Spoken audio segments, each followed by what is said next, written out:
Welcome to the broadcast. We love highlighting incredible women on this show, and our next guest is definitely one of those. She's overcome incredible odds, including an abusive marriage, to rise above and be a success. Welcome, author Danielle Rollins. It's so good to have you. Thank you. It's great to be here. How does that feel to hear author before your name? It is so exciting, and I still walk into a store and see my book, and it's all I can do not to do a little happy dance.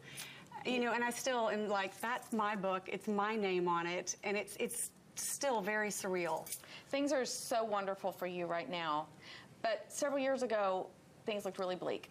Well, you know, there are some days they still look really bleak. No, it's all good now. It's all good now. Really, you have an amazing, inspirational story of wonderful overcoming. Story. Can you kind of tell us a little bit? Well, I had a very long-term relationship, marriage, and things weren't working, and I think I put so much effort into making somebody else's life happy, and I think at some point I forgot to step back and look at myself and say, how am I contributing to this, and how am I causing this to continue? And I think walking away from a marriage was the most difficult thing I've ever done and probably will ever do, but it was absolutely the right thing. And I think sometimes you focus on staying married because it's a commitment and it's the reasons you should, but there's so many reasons sometimes that you shouldn't.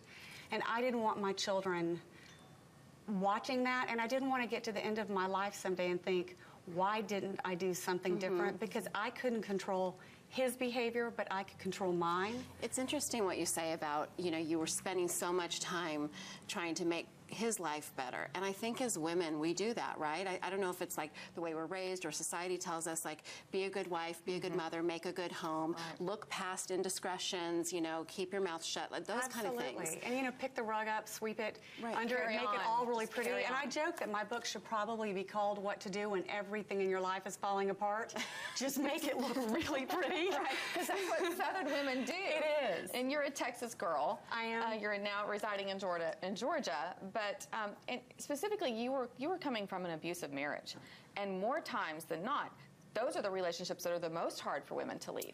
They are. I think sometimes you get very, and I know in my case, my self-esteem was not at all what it should have been, and I think after you allow little bitty indiscretions, little bitty statements, little bitty problems, and you stop confronting them to make things easier. And I think once you make one problem, then another one comes, and another one comes, and when you quit standing up for what you should not tolerate, then that's when the real problems start. You lose a little bit of yourself every time. A little bit of yourself every single time. And I finally had to get to the point and think, oh my gosh, this is my fault because I'm allowing it to happen, and I have to make changes in my life so that this will never happen again. That's a big statement that is important for women to hear, because oftentimes, you know, women are victimized if they're in an abusive relationship, or, but truly there is some responsibility on yourself. You have responsibility to you know, I actually had a wonderful therapist, and I am a huge proponent of when things aren't working, know it, own it, but go get help. There are so many great support groups. There are great therapists. They don't all have to cost a lot of money. I went to every single support group I could find. I had a lot of great help from other women. And I finally realized it wasn't my fault. It wasn't something that I was doing. It wasn't something that I had any impact on, but it was the one thing I could change. I could control how I let someone else treat me. And I think that's a very powerful thing. And I think also knowing that everything in my world was going to come crashing down. I think you watch perfectly this house of cards. Everybody looked what they thought my life was like. And I think one of the statements for me was, I'm so tired of living on a pedestal. My only company is pigeons, and they are terrible companions. And I want down, and I want to live, and I want to be able to experience things, even if they were bad things. Front. But keeping up the front is so exhausting. So let's fast forward just a second, and you have four children actually, and adopted.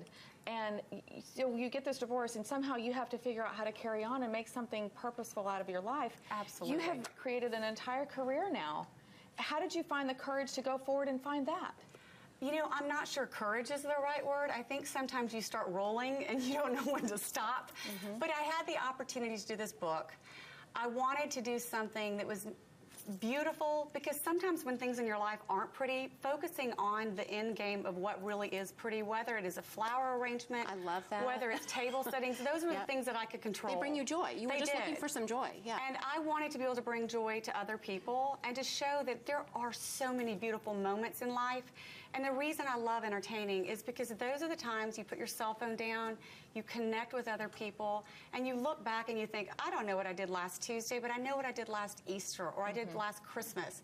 And making memories. And those are the one things we have nobody can take from us. That's absolutely. This book, by the way, is beautiful. Can we Isn't hold it this gorgeous? up and show Yes. this? Yeah, this is Soire. Soire. Did I say it right? Soire, entertaining with Soire. style. And it is just a gorgeous, gorgeous book. And you, Danielle, your story is inspirational, and I know it's going to touch a lot of people.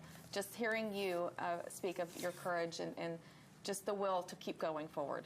Well, thank you. And I would say to any woman or any man, when something's not working, take the courage to walk away from it and make it work, no matter how hard it is. I am having to move out of my house that I've loved forever. I don't know where I'm going. And It's going to be pretty it'll wherever be you fine. go. It'll be fine. You're going to make it pretty. I will. But, you know, part of the thing is realizing there's some things I can control, there's some things I can't. Worrying about the ones that I can't does me no good. Absolutely. Yeah. So, you know, just focusing on moving forward the best you can.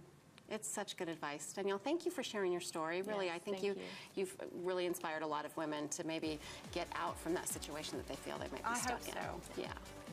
All right, more broadcast when we come back. Stay with us.